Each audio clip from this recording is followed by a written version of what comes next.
اللہ فرماتے سورہ ہجر میں سورہ نمبر 15 آیت نمبر 87 میں کہ اللہ has sent، اللہ نے نازل کیا ہے 7 آیتیں جو ہمیشہ دہرائی جاتی ہے، اور قرآن عظیم۔ جب قرآن مجید میں اس کا ذکر آتا ہے 7 آیتیں جو ہمیشہ دہرائی جاتی ہے، اس کا مطلب ہے سورہ فاتحہ۔ سورہ فاتحہ میں 7 آیتیں ہیں، تو قرآن میں اللہ تعالیٰ ذکر کرتے ہیں سورہ فاتحہ کے بارے میں، اور عظیم قرآن۔ سورہ فاتحہ کے علاوہ باقی حصہ جو قرآن کا ہے اسے کہا جاتا ہے قرآن عظیم۔ تو سورہ فاتحہ کا ذکر آتا ہے قرآن مجید میں سورہ ہجر میں سورہ نمبر 15 آیت نمبر 87 میں۔ اور اللہ تعالیٰ قرآن مجید میں کہتے ہیں کہ صلاح میں آپ کو رکوع کرنا ضروری ہے، اور رکوع لفظ قرآن مجید میں کم سے کم 13 بار آیا ہے، اور صلاح کا اہم رکن جو ہے وہ سجدہ ہے، اپنے ماتھے کو زمین پہ ٹیکنا کہتے ہیں سجدہ۔ اور سجدہ کا لفظ قرآن مجید میں 92 ٹائمز آیا ہے، قرآن مجید 92 ٹائمز۔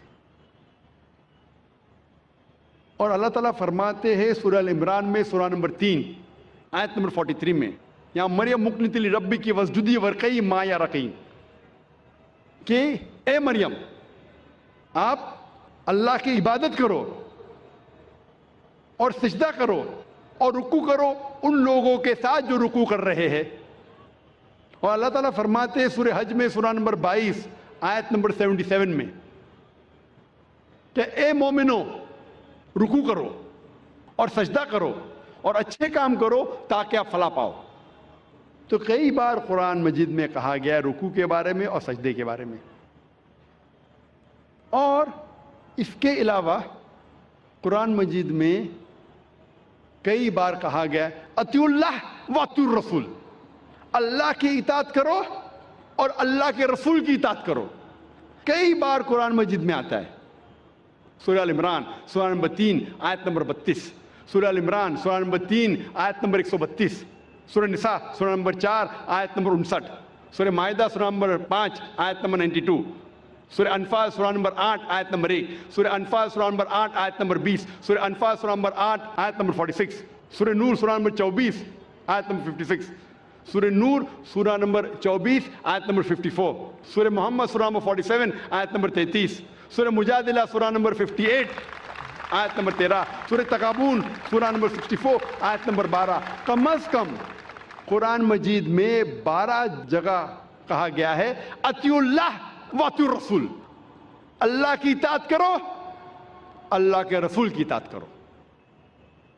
اس کا مطلب اللہ کے علاوہ جو بھی اللہ کے رسول فرماتے ہیں حکم کرتے ہیں ہمارے لیے فرض ہے کہ اسے ہم مانیں۔ تو صلاح کی باقی رکن، باقی چھوٹی چیزیں کس طریقے سے پڑھی جاتی ہے وہ ذکر آتا ہے حدیث میں۔ جب اللہ کے رسول کی صحیح حدیث پڑھیں گے تو باقی چیز ہمیں ملتی ہے۔ اور اللہ کے رسول فرماتے ہیں صحیح بخاری میں جلد نمبر 1 کتاب الآذان چیپٹر نمبر 18 حدیث نمبر 604 میں، پرے ایز یو سی می پرے، نماز پڑھو جس طریقے سے آپ مجھے پڑھتے ہوئے دیکھ رہے ہیں۔ اور یہ حدیث دہرائی گئی ہے کئی جگہ، یہ دہرائی گئی ہے صحیح بخاری میں جلد نمبر 9 میں حدیث نمبر 352 352، جہاں اللہ کے رسول فرماتے کہ نماز پڑھو اس طریقے سے جس طریقے سے آپ مجھے پڑھتے ہوئے دیکھ رہے ہیں۔ تو باقی چیز نماز کے بارے میں ہمیں ملتی ہے اللہ کے رسول کی صحیح حدیثوں میں۔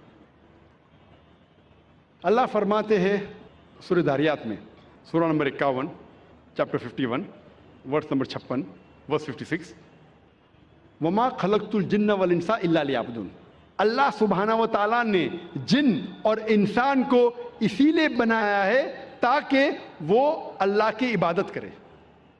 اللہ نے جن اور انسان کو صرف اور صرف اسی لیے بنایا تاکہ وہ اللہ کی عبادت کرے۔ یہ لفظ عبادت آتا ہے عربی لفظ عبد سے، جس کے معنی ہے بندہ، بندگی، اور سارے انسان اللہ کے بندے ہیں۔ ہمیں فرض ہے کہ ہم ہمارے خالق ہمارے رب اللہ سبحانہ و تعالیٰ کی عبادت کرے. کئی مسلمانوں کو غلط فہمی ہے کہ صلاح ہی صرف اللہ کی عبادت ہے. صلاح اللہ کی ایک اہم عبادت ہے, سب سے بہترین, لیکن صرف صلاح عبادت نہیں. عبادت کے معنی عبد, بندگی, اللہ کا کہنا ماننا. جب ہم اللہ کا حکم مانتے ہیں تو ہم اللہ کی عبادت کر رہے ہیں. اللہ جس چیز سے ہمیں روکتا ہے ہم اس سے پرہیز کرتے ہیں, ہم اللہ کی عبادت کر رہے ہیں. لیکن سب سے بہترین عبادت ہے صلاح. اور جو انسان صلاح نہیں پڑھتا ہے, صلاح نہیں پڑھنے کے کئی نقصانات ہیں. جو انسان صلاح نہیں پڑھتا اس کا ایمان کمزور ہوتا ہے. ہو سکتا ہے کہ وہ اپنا ایمان بھی گوائے.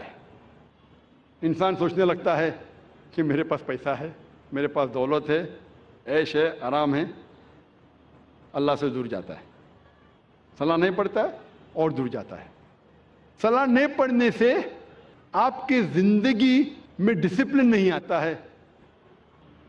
ہو سکتا ہے کوئی شخص مجھ سے پوچھے گا, میں کئی لوگ کو جانتا ہوں جو صلاح نہیں پڑھتے لیکن ایک دم پابند ہے, اپوائنٹمنٹ کے پابند ہے, ڈسپلن ہے. میں جانتا ہوں کئی مسلمان جو صلاح نہیں پڑھتے لیکن ڈسپلن ہے. کئی غیر مسلمان ہیں جو صلاح نہیں پڑھتے لیکن ایک دم ڈسپلنڈ ہے. اپوائنٹمنٹ دیں گے برابر اس وقت پہ موجود رہیں گے. یہ ڈسپلن کا ذکر ہی نہیں کر رہا ہوں, میں اعلیٰ درجے کی ڈسپلن کی بات کر رہا ہوں. یہ تو نیچے درجے کا ڈسپلن ہے. اور آپ کبھی بھی دیکھیں گے اپوائنٹمنٹ کے بارے میں, اگر کوئی شخص اپنے ملازم کو اپوائنٹمنٹ دے رہا ہے تو اکثر وہ اگر اپوائنٹمنٹ کے پابندی میں نہیں کریں گا اسے کوئی فرق پڑتا نہیں. میرا ملازم ہے, میں آدھا گھنٹہ لیٹ جاؤں, کیا فرق پڑتا ہے, کیونکہ وہ اس سے نیچا ہے. اپوائنٹمنٹ 10 بجے کہ آپ پہنچے 10:15 کو پہنچے, 10:30 کو پہنچے, 11 بجے نہیں بھی پہنچے, ملازم ہے, کوئی فرق پڑتا نہیں.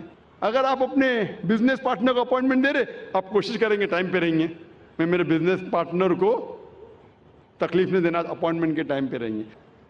جس کو آپ سمجھتے ہیں کہ وہ بہت مشہور اور عزت والا ہے, اگر آپ منسٹر کا اپوائنٹمنٹ لیں گے تو کیا کریں گے, 10 منٹ ٹائم کے پہلے پہنچیں گے, آدھا گھنٹہ پہلے پہنچیں گے. اگر وزیر اعظم کا اپوائنٹمنٹ لیں گے آپ ڈریں گے کہ اپوائنٹمنٹ چھوٹنے جائے گا تو آدھا گھنٹہ پہلے پہنچیں گے, 1 گھنٹہ پہلے پہنچیں گے. یہ انسان کی فطرت ہے. جو آپ کے نیچے ہے اس کی آپ قدر نہیں کرتے, جو برابر ہے قدر کرتے, جو اونچا ہے مشہور ہے زیادہ قدر کرتے.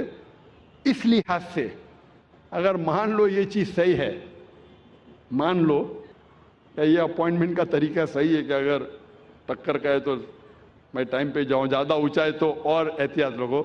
جب آپ کا اپوائنٹمنٹ آپ کے رب کے ساتھ ہے تو کتنی پابندی آپ کو کرنا چاہیے, اور رب کا مقابلہ مخلوق سے کر ہی نہیں سکتے. اگر وزیر کو ملنے کے لیے اتنی پابندی کر رہے تو اپنے رب کو ملنے کے لیے کتنی پابندی کرنا چاہیے آپ کو. رب کا مقابلہ وزیر سے ہو ہی نہیں سکتا ہے. وَلَمْ يَكُنْ لَهُ كُفُوًا أَحَدٌ, اس کے جیسا کوئی نہیں ہے. تو میں اس اپوائنٹمنٹ کی بات کر رہا ہوں, اونچے درجے کی. اگر صلاح سے دور رہیں گے تو آپ کی زندگی میں ڈسپلن آئیں گا ہی نہیں. جب وزیر آپ کا تھوڑا فیور کرتا ہے تو آپ ہل جاتے ہیں, اس کے لیے کچھ بھی کرنے کو تیار ہے.